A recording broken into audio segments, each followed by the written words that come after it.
L'interview plateau.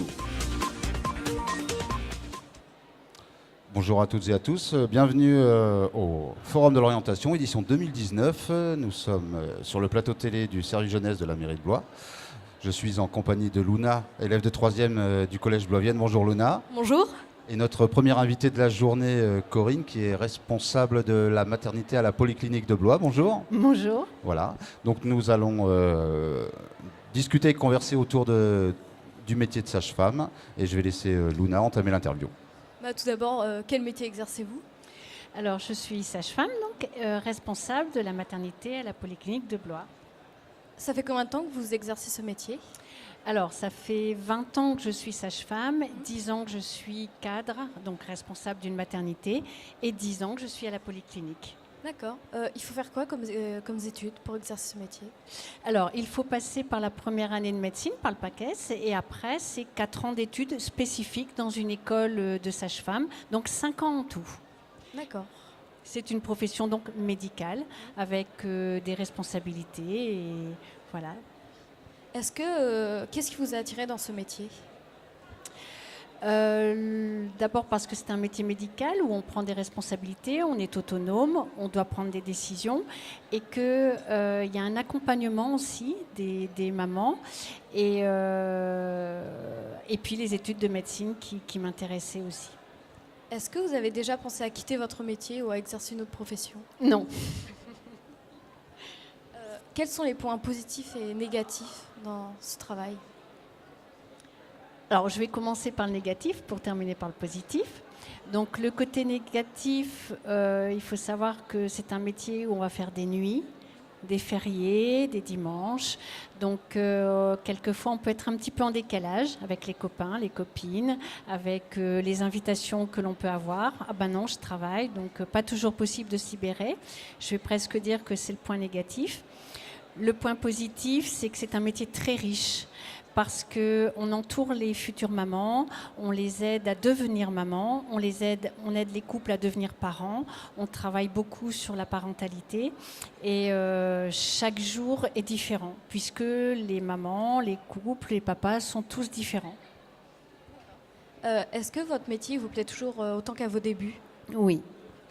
Donc vous n'avez jamais pensé à arrêter ou... Non.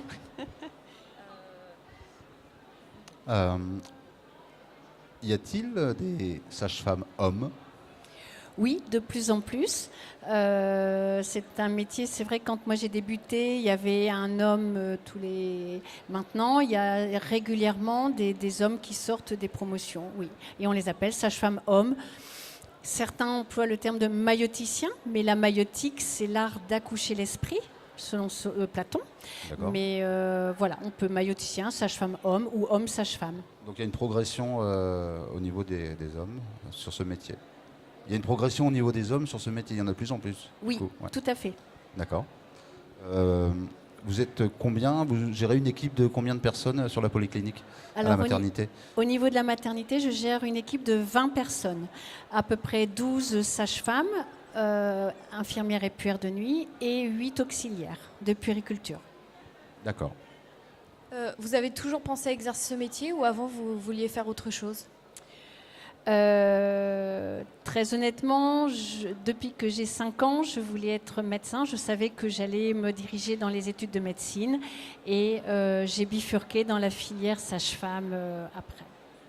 D'accord. Y a-t-il de l'évolution dans le métier de sage-femme ou il faut plutôt enchaîner, prendre des responsabilités ou dévier sur une autre spécialité médicale ? Alors, sage-femme est un métier très spécifique, puisque c'est vraiment la grossesse. Maintenant, il y a une évolution aussi sur la gynécologie, puisque les sages-femmes ont aussi des prérogatives pour suivre des patientes en gynécologie, avec tout ce qui touche la contraception. On peut évoluer avec différents diplômes d'échographie. Donc moi, par exemple, j'ai passé mon diplôme d'échographie, donc on peut suivre des grossesses avec des consultations d'échographie, des DU d'acupuncture, après le DU un diplôme de cadre pour être responsable d'un service. Voilà, donc on peut... Tout est en matière avec l'obstétrique, mais on peut avoir des formations diplômantes qui nous permettent de faire des choses différentes. quel conseil donneriez-vous à une personne qui souhaitait engager cette activité? Il faut être volontaire, dynamique, savoir aussi respecter le choix des parents.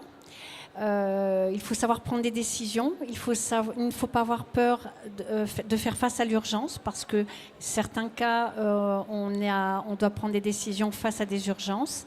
Et voilà, pouvoir être discret par rapport aux mamans qui vont accoucher ou selon aussi certaines situations qui sont pas toujours très drôles puisque on dit toujours que c'est le plus beau métier du monde. Malheureusement, on gère aussi quelquefois des situations qui ne sont pas très gaies. J'allais dire, de toute façon, tout le monde ici connaît la profession, même si on s'en rappelle pas forcément. Voilà, oui. Tu as autre chose à poser comme question, Luna? D'accord. Eh ben, on vous remercie beaucoup d'avoir répondu à nos questions. Merci à vous. Et puis, bonne fin de forum. Merci.